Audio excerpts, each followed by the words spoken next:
Hi, I'm Rev Myron. I'm a minister through Pathways of Light, and I've been a Course in Miracles student for over 40 years. I'm going through the text again this year, asking Jesus to clarify for me, and that's what I'm sharing with you today. So let's get started. We're reading from A Course in Miracles, Chapter 10, The Idols of Sickness. We're reading the introduction, paragraphs 1 and 2. Paragraph 1 says, nothing beyond yourself can make you fearful or loving because nothing is beyond you.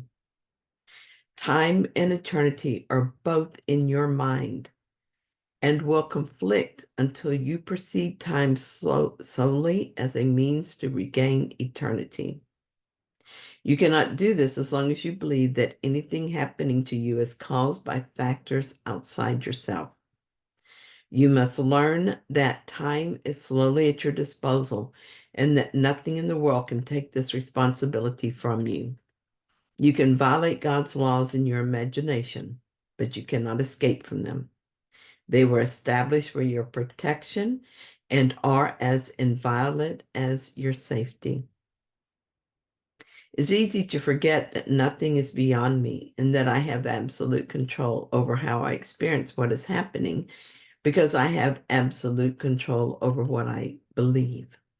Then I read something like this in the Course and I'm startled into awareness of my true nature. This is what happened when I read that time and eternity are both in my mind. This means that although I feel like I'm always running to stay ahead of time, always running out of or falling behind time, this can be true only if I choose to believe in time. Eternity is in my mind as well. Why not choose to believe in eternity? I must make that choice because I cannot believe in both. I remain in a state of conflict as long as I try to keep them both, choosing to believe in one and then choosing to believe in the other. Conflict is war. War is suffering. There's a solution to this conflict. I can choose to use time, which I still believe in, to undo my belief. Jesus says we cannot do this as long as we believe that anything happening to us is caused by factors outside ourselves. I'm getting pretty good at catching that belief in my mind and releasing it. I feel confident that I can soon let go of this belief permanently. I still have to take care of this problem, but my frame of mind is up to me. Sure, I may still get hooked on an ego thought, but I don't have to stay hooked. I'm using time to undo the ego mind.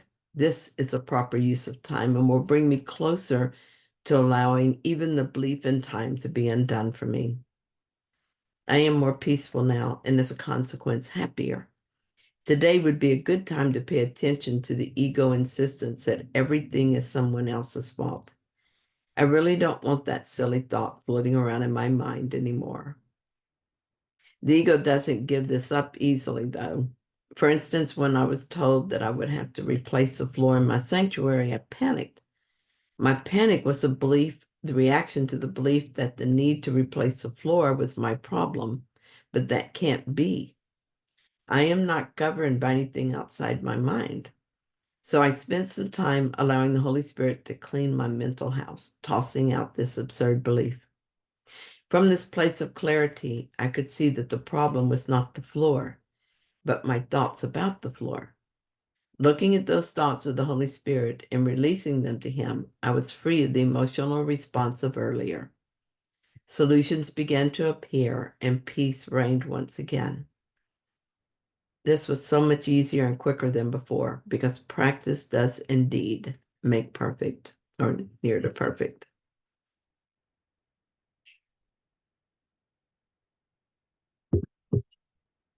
Paragraph 2 says, God created nothing beside you and nothing beside you exists, for you are part of Him.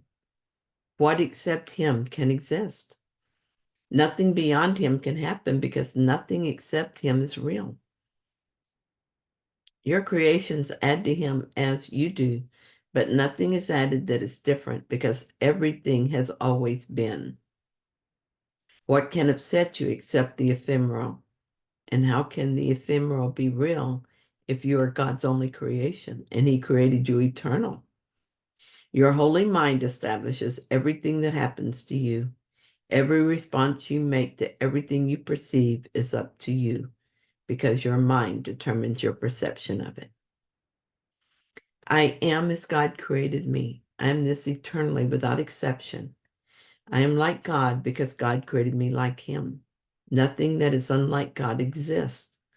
Nothing beyond Him can happen because nothing except Him is real.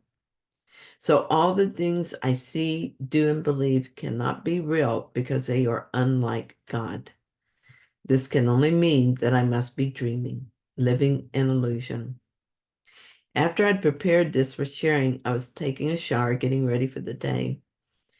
I was asking Jesus for help understanding what I needed to do next about pain I have been experiencing. He had already helped me a lot as he pointed me to unforgiven thoughts that I needed to heal.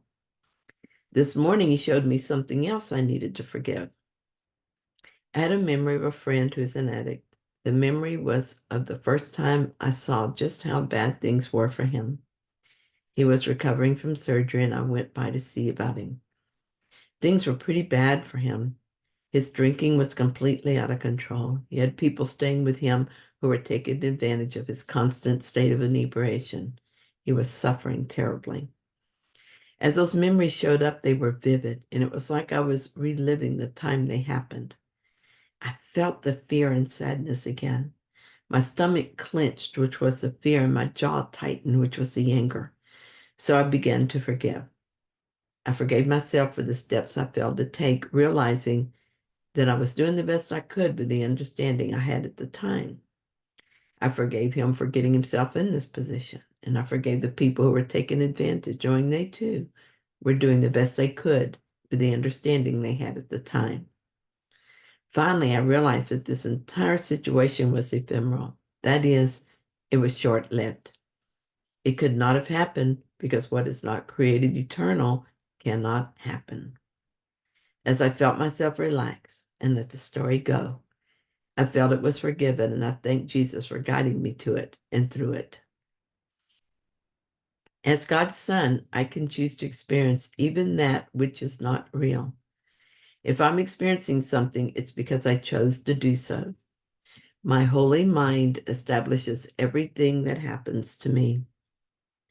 My responses to what happens to me are determined by my perceptions, and my perceptions are determined by my mind. I'm completely responsible in every way for all that I see and how I see it. Perhaps at one time this would have felt oppressive. I do remember feeling overwhelmed at times and asking the Holy Spirit to help me. Two things that happened that helped me to see it all differently and accept the responsibility that is clearly mine. The first was that I realized I am responsible for the world I see, but I'm not guilty of it.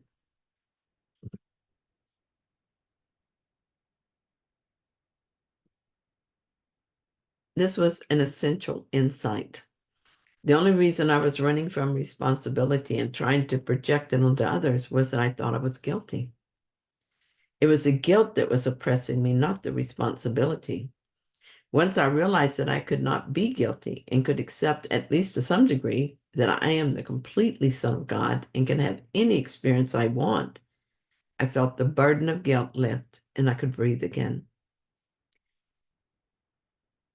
Once I was not afraid of my responsibility, I could see that this knowledge was my salvation. If I'm responsible for everything, that means I can change my mind and undo what has been done. If my mind established everything I presently see, it can establish that which I prefer to see. I do this through the Holy Spirit in my mind.